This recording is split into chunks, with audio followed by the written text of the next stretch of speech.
Welcome back to the old barn on Ann Street on this last day of 2024. I hope you're enjoying your holiday season. Today we're going to get into the sanding part of the project. So much sanding. Now I do a lot of work in my workshop building furniture and other type projects, shelves, beds, things like that. And I love designing all of these things. I love thinking about it. I love designing it. I love seeing it come to reality. It's one of my favorite things to do in my workshop. But here's what happens. I spend all this time in my head designing a new product, a new piece of furniture, and then I watch it come together. And when it all comes together, I think, oh, wow, this is done. This looks amazing. But then I forget the sanding. It takes so much sanding. It always takes way longer sanding than I think it's going to take because I'm spending so much time thinking about what the project will be. I forget how important the sanding is. I would say really, 75% of making a product look really good at the end has to do with the sanding. You can make an amazing product, but if you don't sand it well, when you put the finish on, it's going to show that. It'll look terrible. So the sanding really is important. And the same is true for floors. You really need to work hard on the floors and get the sanding. When you put that finish on there, it's going to highlight all the sanding marks and all the gouges, all the imperfections of the floor. So sanding is extremely important, especially in the floor. So what we want to do in today's video, we want to go back to this time last year when we were finishing the floors in our rental unit. We're going to talk through a little bit about the project, and then we're going to get started on all the sanding. So here we go. Let's see what it looks like. In the living room, the hardwood, which is birch, is 2¼ inches wide, all the strips. But when you go into what used to be the dining room and will now be the kitchen, those are actually 2-inch strips, so it changes width. So we have to repair, both of those. And so right in here where the two rooms meet, you can kind of tell by the way the hardwood is laid out here that it used to be around what was probably a fireplace hearth that was pointed in that direction. It probably pointed in both directions in this room to heat up both parts of the house. So this in here is going to be the kitchen. And it's interesting, in all these old rooms, they didn't finish the middle of the room. Like the middle of the room, you can tell there's less of a sheen on there here, because that's where they put their rugs. And when they refinished the floors, they just did it around the outside. And in fact, that was such a thing that, and you can see in the dining room, there's a different color in the middle versus the outside edge. It's actually two different kinds of wood.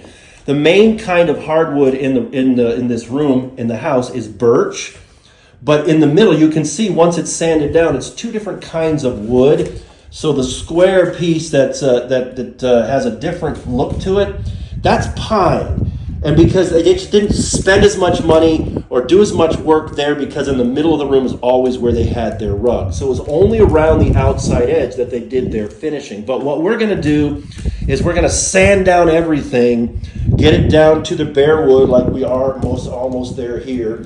And then we're going to finish it all the same. It will look different because the two different kinds of wood will show differently with the finish. But I'm excited to see what it's going to look like. A note about the grit as well. When you're sanding, this works with not only just when you're doing floors, but also when you are working on woodworking or something in your shop, building furniture and stuff. You generally want you start with the rough because that's what shapes the wood or gets rid of the old finish. And the other, as I said before, are the things that smooth it. And really, what you're doing with each level of sandpaper is you're removing the rough grit lines that was left by the previous sanding. And so that's why you keep getting finer and finer and finer until there is little or no of those grit lines left.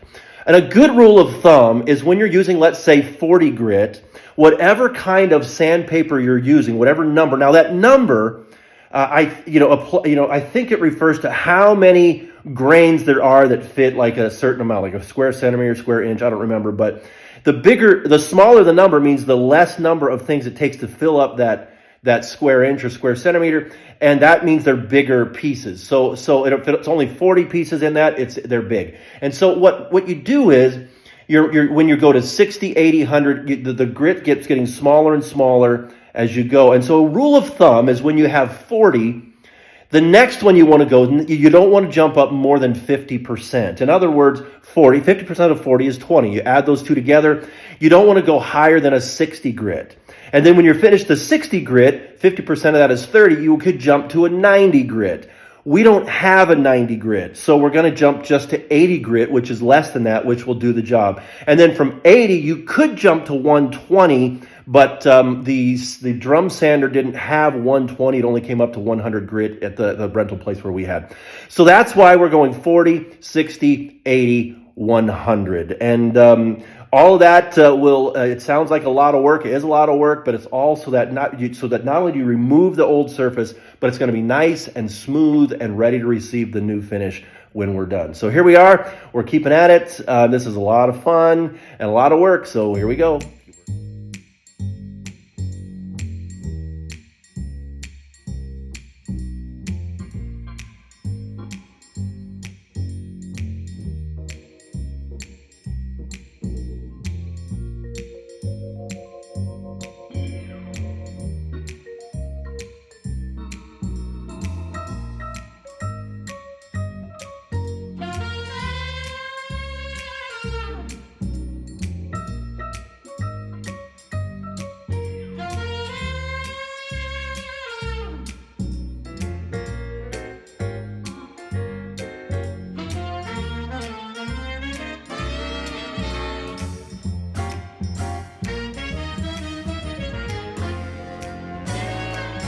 Okay, so I just finished the 40 grit sanding of the floor, and I actually did it twice.